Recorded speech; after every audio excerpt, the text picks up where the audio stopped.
To my YouTube channel. This is my first lecture and first video and मैं अपने lecture की शुरुआत कर रहा हूँ 12th क्लास 11th क्लास का एक chapter just sell the unit of life है। बच्चों मैंने चैप्टर इसलिए चूज किया बिकॉज इस चैप्टर में हम बहुत ज़्यादा बेसिक एंड बहुत ज़्यादा फंडामेंटल चीज़ों के बारे में समझते हैं, like cell, cell wall, prokaryotes and eukaryotes, living, non living, बहुत सारी चीज़ें हैं। तो इसलिए मैंने चैप्टर की शुरुआत इससे की ताकि आगे के चैप्टर हम इजीली समझ सकें।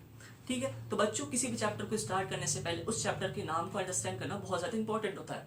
बिकॉज हम नाम के अंदर हमें एक तरीके से जब हम किसी चैप्टर के नाम को समझते हैं तो हमें पता चल रहा है, हम नॉलेज हो जाते हैं कि इस चैप्टर पर्टिकुलर चैप्टर में क्या क्या टॉपिक्स हो सकते हैं कि हम किस चीज़ के बारे में समझ रहे हैं, और इस तरह हमारा जो माइंड हो प्रिपेयर हो जाता है उस पर्टिकुलर टॉपिक को पढ़ने के लिए। ठीक है, तो हम स्टार्ट कर रहे हैं अपने चैप्टर के नाम को समझने से। Cell the unit of life. इसमें कहा जा रहा है कि सेल जो है वो यूनिट है किसकी, लाइफ की। ऐसे क्यों कहा जा रहा है, आखिर यूनिट क्या होती है, पहले तो हम यही समझ लेते हैं यूनिट क्या होती है। मैंने कहा कि एक दीवार है, मैंने आपसे पूछा कि बच्चों ये बताओ कि दीवार जो है ये किस चीज से मिलकर बनी है, तो आप कहेंगे सर ये जो दीवार है ये ईंटों से मिलकर बनी है। तो यस करेक्ट, तो यानी कि आप कह रहे हैं दीवार किससे मिलकर बनी है, ईंटों से।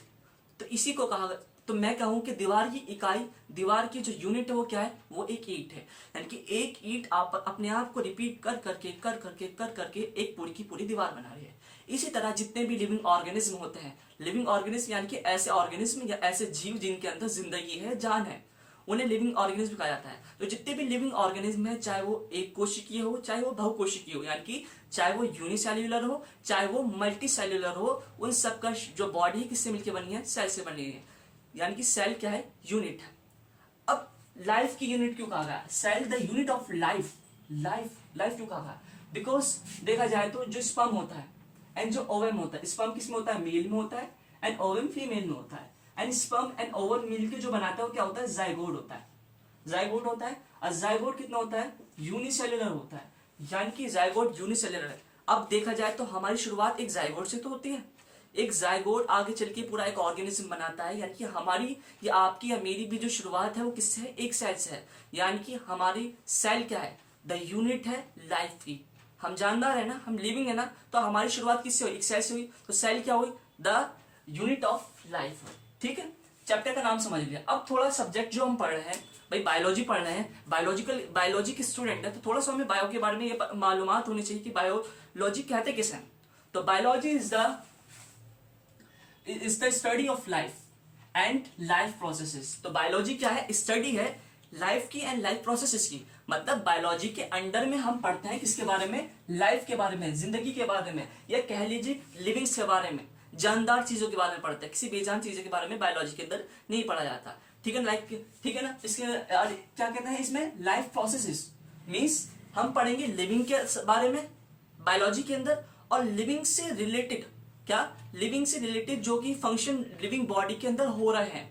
लाइक हम सांस ले रहे हैं मतलब रेस्पिरेशन कर रहे हैं, लाइक हम खाने को पचा रहे हैं मतलब डाइजेशन कर रहे हैं, लाइक हम रिप्रोडक्शन कर रहे हैं। तो ये सब चीजें क्या है, ये सब क्या है, लाइफ के अंदर प्रोसेस, लाइफ में होने वाले प्रोसेस है ना, ये आपके मेरे हम सब के अंदर होते हैं। तो ये लाइफ प्रोसेस हो, तो इनको भी जो स्टडी हम करेंगे वो बायोलॉजी के अंडर में ही करता है। ठीक है ना। तो biology is the study of life and life processes, जैसे like respiration, like reproduction and like digestion. ठीक, अब ये तो हमारा थोड़ा सा ऊपरी हो गया। हम इस चैप्टर के बेसिक से स्टार्ट करते हैं। सेल, सेल का एक डेफिनेशन जो अक्सर हम 9th क्लास से पढ़ते हुए आ रहे हैं वो क्या है, सिंपल सी डेफिनेशन है, the cell the fundamental functional structure unit of life. अब थोड़ा इसके एक एक वर्ड को हम समझते हैं, बिकॉज बेसिक को और अच्छे से क्लियर करेंगे तो आगे चीज हमारे लिए और आसान हो जाएगी। फंडामेंटल बच्चों क्या होता है, फंडामेंटल यानी कि होता है, इसे हम हिंदी में कहते हैं प्रारंभिक। प्रारंभिक मतलब शुरुआती। लाइक फॉर एग्जाम्पल, मैं दोबारा इस एग्जाम्पल पे आता हूँ, स्पर्म ओवम मिला, जाइगोट बना। ठीक, ये एक सेल है, इसी से आगे चल के पूरा का पूरा ऑर्गेनिज्म बना। मतलब हमारी शुरुआत किससे हुई, इस एक सेल से हुई ना। तो सेल क्या हुई हमारी, फंडामेंटल हुई ना, प्रारंभिक हुई ना, शुरुआती हुई। तो इसलिए कहा गया सेल द फंडामेंटल। और फंक्शनल क्यों कहा गया, बिकॉज हमारी बॉडी में जो रिएक्शंस होती हैं वो जो मेन रिएक्शन होती है, जैसे कि वो सेल के अंदर क्या होती है, बहुत सारी रिएक्शंस होती हैं। तो इसलिए यानी कि सेल क्या है, फंक्शनली भी है, फंक्शन भी परफॉर्म कर रही है। ठीक, इसी तरह क्या हो रहा है, स्ट्रक्चरल भी है। मतलब एक बात बताओ, अगर मैं, मेरे 2 हाथ है, मेरा मुंह है, मतलब मैं एक स्ट्रक्चर मेरी दिखाई दे रही है कि मेरी एक शेप है। अगर आपकी एक शेप है तो किस वजह से है, सेल की वजह से है ना। सेल है जब तो हमें खुद दिख रहे हैं। तो इसलिए सेल क्या करे, एक स्ट्रक्चर भी प्रोवाइड करे एक ऑर्गेनिज्म को, तो इसलिए कहा जाता है cell the fundamental functional and structure unit of life. अब on the basis of the cell organism दो टाइप के होंगे, यानी कि सेल के आधार पर जीवों को दो कैटेगरीज में डिवाइड किया गया है। पहले कौन है, पहले है यूनिसेल्युलर, दूसरा है मल्टीसेल्युलर। यूनिसेल्युलर, यूनि मतलब एक, सेल्युलर मतलब सेल, ऐसे ऑर्गेनिज्म जिनका पूरा शरीर एक सेल का है, मतलब एक ही सेल है, उसमें ही रह रहे हैं, उसमें खा रहे हैं, उसमें पी रहे हैं, वही उनकी स्ट्रक्चर है, तो ऐसे ऑर्गेनिज्म को कहा जाता है यूनिसेल्युलर ऑर्गेनिज्म, जिनमें ओनली वन सेल प्रेजेंट होगी। दूसरे वो है मल्टी सेल्युलर ऑर्गेनिज्म, ऐसे ऑर्गेनिज्म जिनके अंदर क्या है, एक से ज्यादा कोशिका है, जिनका बॉडी क्या है, एक से ज्यादा सेल से मिलकर बना है, ऐसे ऑर्गेनिज्म को कहा जाता है multi cellular organism. Like animals, like plant, humans भी एनिमल्स में आता है, जाहिर सी बात है, तो एनिमल्स, प्लांट, फंगी, ये अदर जितने भी ऑर्गेनिज्म हैं, या एक आसान तरीका है इसे समझने का। फॉर एग्जाम्पल जितने भी ऑर्गेनिज्म ऐसे हैं जो आपको अपनी आंखों से दिखाई दे रहे हैं, वो मल्टी सेल्युलर है, लाइक उसमें चींटी भी आती है, ठीक। और जितने भी ऐसे ऑर्गेनिज्म जो आप अपनी नेकेड ऐसे नहीं देख पा रहे, वो यूनिसेल्युलर है, उसके लिए आपको माइक्रोस्कोप या अदर जितने भी टाइप्स के माइक्रोस्कोप होते हैं उनकी हेल्प लेनी पड़ती है, ठीक है ना। तो यूनिसेल्युलर वो जिनकी पूरी बॉडी एक सेल की हो, मल्टी सेल्युलर वो होंगे जिनकी पूरी बॉडी बहुत सारी सेल से मिलकर बनी होती है, ठीक। अब on the basis of organism, on the basis of cell, organism दो टाइप के थे, यूनिसेल्युलर, मल्टीसेल्युलर। अब जितने भी लिविंग ऑर्गेनिज्म हैं सब के सब किससे मिलके बने हैं, सब के सब सेल से मिलके बने हैं, लेकिन सेल जरूरी नहीं सब में एक सी हो। पूरी दुनिया में जितने भी लिविंग ऑर्गेनिज्म हैं उनके अंदर दो तरीके की सेल पाई जाती है। नंबर एक है हमारी प्रोकैरियोटिक सेल, नंबर दो है यूकैरियोटिक सेल्स। प्रोकैरियोट्स, यूकैरियोट्स को हम इसी चैप्टर में अगले आगे के लेक्चर्स में डिटेल में पढ़ेंगे, लेकिन यहाँ मैं थोड़ा आपको बेसिक बताना चाहता हूँ ताकि आपके माइंड में थोड़ी एक इमेज बन जाए। तो जो प्रोकैरियोटिक सेल्स होते हैं, पहले समझ लेते हैं किन किन में होते हैं। मेजरली बैक्टीरिया के अंदर होते हैं, बैक्टीरिया में होते हैं, माइक्रोप्लाज्मा में होते हैं, ब्लू ग्रीन एल्गी में होते हैं। अब आप सोच रहे कौन कौन से अजीब अजीब नाम आ गए, स्पेशली इसके बारे में, ब्लू ग्रीन एल्गी के बारे में, इन सब के बारे में हमें अच्छे से पढ़ना है, वो आगे मैं आपको अच्छे से समझाऊंगा भी, लेकिन अभी हम थोड़ा आज हम बेसिक लेक्चर ले रहे हैं इसलिए हम ज्यादा नहीं करेंगे, ठीक है ना। तो ये एग्जाम्पल है प्रोकैरियोटिक सेल्स के। यूकैरियोटिक सेल्स क्या है, इनके example like animal, like plant etcetera. बात करते हैं हम क्या difference between the prokaryotes and eukaryotes. देखिए इस लेक्चर, आगे के लेक्चर में हम इसे डिटेल में समझेंगे, लेकिन अब मैं आपको बेसिक एक समझाता चलो ताकि आपके माइंड में एक इमेज पड़ जाए, और जब आप उस चैप्टर को पर्टिकुलर टॉपिक को पढ़े तो आपको अच्छे से अंडरस्टैंड हो जाए। जो प्रोकैरियोट्स होते हैं पहले इन्हें समझते हैं। प्रो का मतलब क्या होता है, वर्ड्स को तोड़ना सीखे। प्रो क्या मतलब होता है, प्रो का मतलब होता है प्रीमिटिव, पुराने टाइप का। कैरियोन मतलब न्यूक्लियस, यानी कि ऐसा न्यूक्लियस जो कि पुराने टाइप का है। ये कह लीजिए एक ऐसी सेल जो कि थोड़ा पुराने टाइप की है। अभी एक बात बताएं, मैं आपसे पूछता हूँ कि एक सेल है, एक बार बताएं कि आज से पहले हम ज्यादा एडवांस थे या आज हम ज्यादा एडवांस हैं? आज हम ज्यादा एडवांस है ना, आज हम पे टेक्नोलॉजी भी बहुत ज्यादा हाई है पहले के जमाने में जबकि ऐसा कुछ नहीं था, ठीक।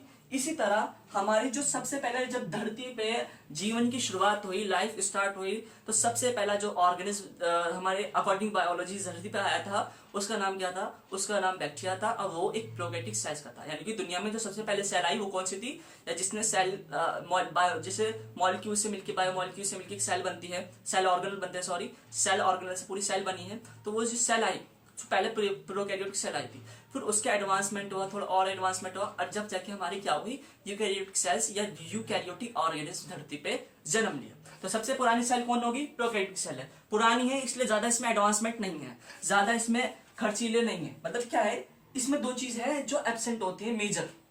क्या होती है, सबसे पहले इसके पास न्यूक्लियर एनवलप एब्सेंट होती है। दूसरी बात, इसके पास क्या होता है, इसके पास सेल ऑर्गेनल एब्सेंट होते हैं। अब दोनों वर्ड को हम समझते हैं। न्यूक्लियर एनवलप क्या होती है, देखो बच्चों, एक सेल है, एक सेल के अंदर क्या होता है, मिड में क्या होता है, न्यूक्लियस होता है, एंड न्यूक्लियस के अंदर भरा होता है क्या, जेनेटिक मटेरियल। अब ये जो जेनेटिक मटेरियल ये ऐसी सेल में नहीं पड़ा है, इसके अराउंड ये जो आप ये लेयर देख रहे हैं जो मैंने बनाई है, इसके अंदर रहता है, इससे बाहर नहीं जाता, ठीक। इसके अंदर रहता है, इसके बाहर ये नहीं जाता। ऐसा जो न्यूक्लियस प्रेजेंट होता है वो होता है हमारी यूकैरियोटिक सेल्स में। लेकिन प्रोकैरियोटिक सेल्स में मसला यह है कि इन सेल्स के अंदर ऐसा कोई न्यूक्लियर एनवलप प्रेजेंट नहीं होता। इनका जो जेनेटिक मटेरियल है साइटोप्लाज्म में यूं ही का यूं ही पड़ा रहता है, ठीक। ऐसे न्यूक्लियस को कहा जाता है फॉस न्यूक्लियस कहा जाता है, ठीक है ना। अब बात करते हैं दूसरा, इसमें सेल ऑर्गेनल एब्सेंट होते हैं। अब भाई सेल ऑर्गेनल क्या है, सेल ऑर्गेनल कहा जाता है जैसे फॉर एग्जांपल एक बॉडी है, हमारी बॉडी है, हमारी बॉडी में क्या है, हमारी बॉडी में अलग अलग ऑर्गन्स है, लाइक स्टमक है, लाइक किडनी है, लाइक हार्ट है। तो ये सब अलग अलग ऑर्गन्स मिलकर अलग अलग फंक्शन परफॉर्म करते हैं, जिस तरह हमारी पूरी बॉडी चलती है। इसी तरह एक सेल को अच्छे से फंक्शन कराने के लिए उसके अंदर अलग अलग छोटे छोटे ऑर्गन्स होते हैं, जिन्हें कहा जाता है सेल के अंदर है तो उन्हें कहा जाता है सेल ऑर्गन। तो इसमें क्या होता है, ज्यादा एडवांसमेंट नहीं है, पुराने टाइप की सेल है, तो इसमें सेल ऑर्गन एब्सेंट होते हैं, लेकिन कुछ ऑर्गन लाइक स्ट्रक्चर्स बनती हैं जो कि हमारे जो सेल मेम्ब्रेन है उसके एक्सटेंशन से बनती है। अभी सेल मेम्ब्रेन क्या है थोड़ा समझ देखो। प्रोकैरियोटिक जो ऑर्गेनिज्म होता है, प्रोकैरियोटिक जो सेल होती है इसमें सबसे बाहर जो होती है सेल वॉल होती है। क्या होती है सेल वॉल, किस चीज की बनी होती है, बात हम बाद में करेंगे। सेल वॉल होती है, सेल वॉल से जैसे अंदर जाएंगे आप, हम अंदर एंटर करेंगे तो यहाँ आएगी सेल मेम्ब्रेन। ठीक, सेल मेम्ब्रेन का एक जो वो होता है फ्लेक्सिबिलिटी होती है, इसमें बहुत ज्यादा लचीली होती है, एक इसे कैसे भी मोड़ा जा सकता है। तो जो सेल मेम्ब्रेन है इसके एक्सटेंशन से, मतलब एक्सटेंट मतलब मुड़ाव से, घुमाव से क्या बनता है, हमारे कुछ organ cell organ like structure से बनते हैं जो कि कुछ फंक्शन परफॉर्म करते हैं। लाइक सबसे पहले हम बात करते हैं मीसोसोम की। मीसोसोम क्या होता है, हमारी जो सेल मेम्ब्रेन है अंदर की साइड एक्सटेंड कर जाती है, इससे मीसोसोम बनता है। इसे एग्जांपल से समझते हैं। फॉर एग्जांपल आप थोड़ी देर की समझ लीजिए, एक सेल मेम्ब्रेन है, ठीक, इसके एक्सटेंड करने से, इसके मुड़ने से क्या बनेगा, अभी देखिए ये बन गया क्या, इस तरह की स्ट्रक्चर बन गई। फॉर एग्जांपल ये क्या है, हमारा मीसोसोम है, मतलब ये सिंपल था, ये एक सेल मेम्ब्रेन थी, फ्लेक्सिबल है, तो इसके एक्सटेंशन से क्या बना, हमारा मीसोसोम बन गया। इसी तरह यहाँ पे अगर मैं आपको यहाँ से दिखाता हूँ, ये क्या है, सेल मेम्ब्रेन है, इसने अपने अंदर को एक्सटेंड करा और क्या बन गया, हमारा मीसोसोम बन गया।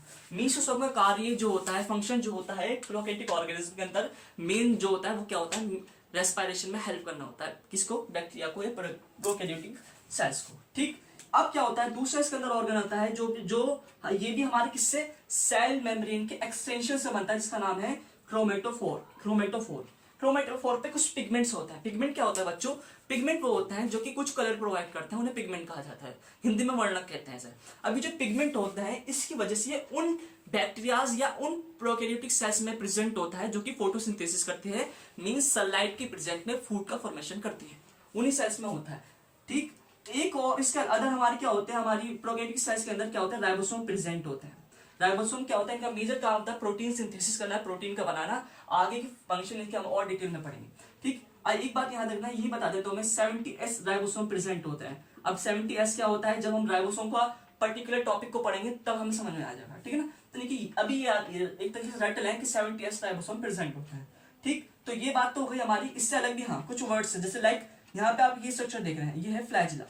फ्लैजिला का कार्य क्या होता है, फ्लैजिला का वर्क होता है क्या, हमारे जो बैक्टीरिया है उनको मोटिलिटी प्रोवाइड करना। मोटिलिटी बच्चों कहते हैं चलने फिरने में गति प्रदान करना, उन्हें चलने फिरने में हेल्पफुल। जैसे हमारे पास पैर है, इनके पास फ्लैजिला होती है जिसके हेल्प से चलते फिरता है।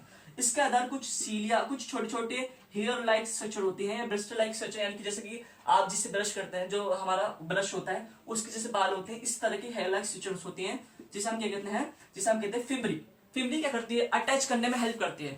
मतलब फॉर एग्जाम्पल मेरे हाथ पे अगर बैक्टीरिया लगा है तो कैसे लगा है, इस पर कोई गम क्या, इसके जो इसने जो अपने फिब्री है मेरे हाथ पे ऐसे घुसा रखे हैं, जिसकी वजह से ये अब मेरे हाथ पे बना रहेगा, या आपके हाथ में बना रहेगा, ठीक है ना, या किसी भी ऑर्गेनिज्म या किसी भी जगह पे बना रहता है, ठीक है ना।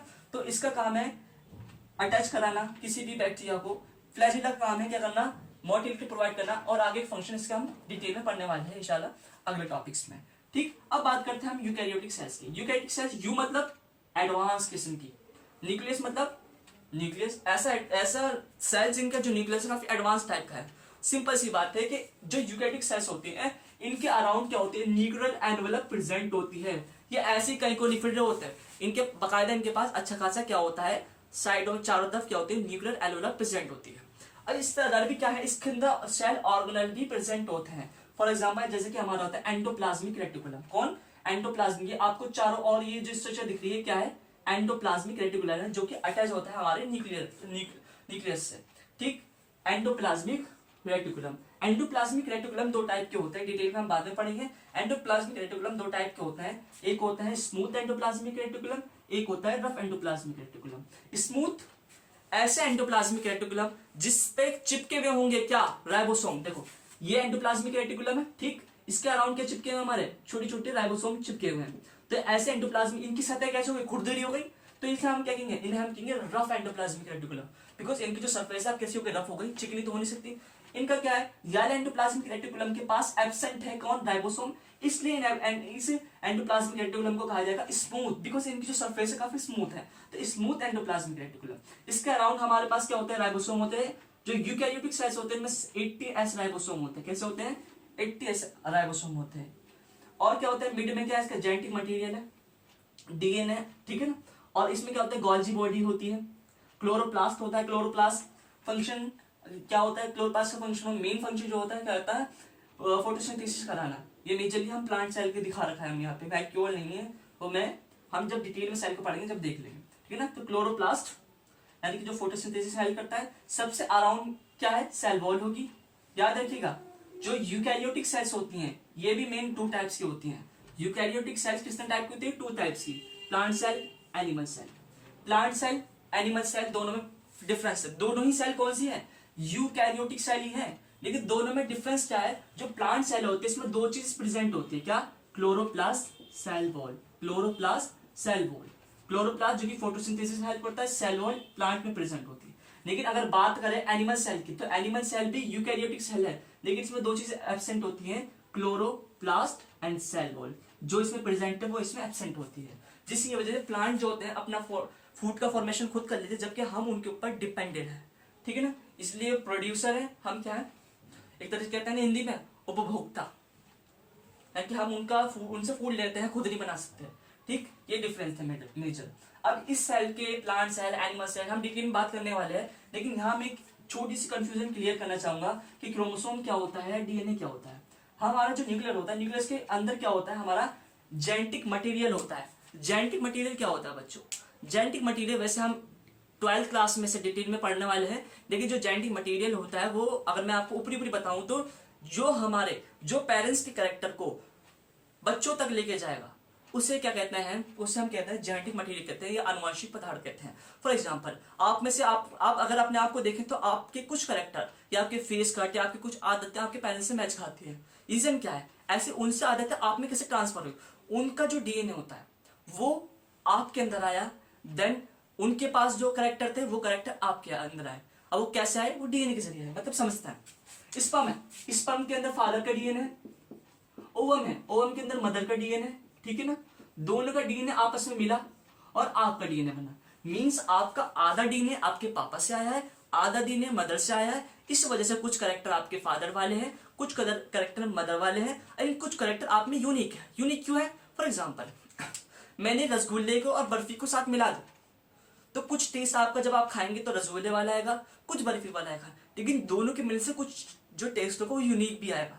इसी तरह हमारे अंदर कुछ कैरेक्टर पेरेंट्स मदर के हैं, कुछ कैरेक्टर्स जो होते हैं फादर के होते हैं। कभी कभी जो फादर के कैरेक्टर ज्यादा डोमिनेंट हो जाते हैं, कभी कभी मदर के कैरेक्टर ज्यादा डोमिनेंट हो जाते हैं, लेकिन कभी कभी हमें यूनिक कैरेक्टर अपने अंदर देखने को मिलता है। तो ये किसकी वजह से हो रहा है, बिकॉज फादर का जो डीएनए है वो हमारे पास आ रहा है। और डीएनए क्या है, डीएनए एक जेनेटिक मटेरियल यानी कि आनुवांशिक पदार्थ है, जो क्या करता है, माता पिता के लक्षण को संतान तक लेके जाता है, पेरेंट्स जो कैरेक्टर्स है उनको ऑफस्प्रिंग्स यानी कि बच्चों तक लेके जाता है। ठीक, इतना समझ में आ गया। अब जो ये डीएनए है, एक सेल में आपको अगर मैं बताता चलूं, एक सेल के अंदर 2.2 मीटर क्या होता है, डीएनए होता है प्रेजेंट। 2.2 मीटर डीएनए प्रेजेंट होता है। अब आप सोचें, इतनी सी सेल, उसमें इतना सा न्यूक्लियस, उसमें 2.2 मीटर हमारा जो डीएनए घुसा हुआ है, ये बहुत ही, इसके लिए हमारे एक प्रॉब्लम क्या क्रिएट होती है कि इससे एक चीज निकलती है, वो है हमारा क्रोमोसोम। मतलब समझते हैं, अब डीएनए हमारी सेल है बहुत छोटी, न्यूक्लियस उससे भी छोटा, और डीएनए है 2.2 मीटर पर सेल के अंदर। ठीक, अब न्यूक्लियस से छोटा, डीएनए है बड़ा, तो न्यूक्लियस की एक जरूरत पड़ती है। जो हमारे न्यूक्लियस के अंदर जो डीएनए है वो किस तरह घुसे, एक जो 2.2 मीटर डीएनए है वो न्यूक्लियस के अंदर किस तरह घुसे, इसलिए जो डीएनए है अपनी पैकेजिंग करता है। मतलब डीएनए अपने आप को पैक करता है, और पैक करके एक स्ट्रक्चर बनती है जिसका नाम क्या है, क्रोमोसोम्स। तो अगर आपसे पूछे क्रोमोसोम क्या है, तो क्रोमोसोम क्या है, डीएनए की पैकेजिंग को क्रोमोसोम कहा जाता है। यानी अगर आप डीएनए को खोलेंगे, मतलब सॉरी क्रोमोसोम को अगर आप खोलेंगे तो क्या निकल के आएगा, डीएनए निकल के आएगा। तो क्रोमोसोम डीएनए में कोई डिफरेंस नहीं, डीएनए की पैकेजिंग क्या कहलाती है, क्रोमोसोम कहलाती है। ठीक, इसी तरह जैसे फॉर एग्जांपल मैं एग्जांपल समझाता हूं, जैसे कि हमारे पास ये है, एक कपड़ा है, इस कपड़े को अगर मुझसे कहा जाए कि इस बॉक्स के अंदर पैक करना है, इस ब्लॉक के अंदर डालना है, तो मैं कोशिश करूंगा इसे ऐसी शेप देने की कि किसी तरह ये इसके अंदर आ जाए। मतलब था इतना बड़ा, मैंने इतना कर दिया और इसकी शेप अब चेंज हो गई। इसी तरह डीएनए काफी बड़ा होता है न्यूक्लियस के अकॉर्डिंग, तो इसलिए डीएनए अपने आप को पैक करता है, और पैक करके जो स्ट्रक्चर बनाया था उस स्ट्रक्चर का नाम क्या है? उस स्ट्रक्चर का नाम है हमारा क्रोमोसोम्स। तो डीएनए में क्या होता है? क्रोमोसोम, सॉरी न्यूक्लियस में क्रोमोसोम होते हैं, क्रोमोसोम के अंदर क्या होता है? डीएनए होता है। ठीक, तो ये था हमारा बेसिक। कल से हम स्टार्ट करने वाले हैं हमारा फर्स्ट सेकंड लेक्चर, जिसके अंदर हम बात करेंगे सेल थ्योरी के अंदर। तो thank you for watching my lecture.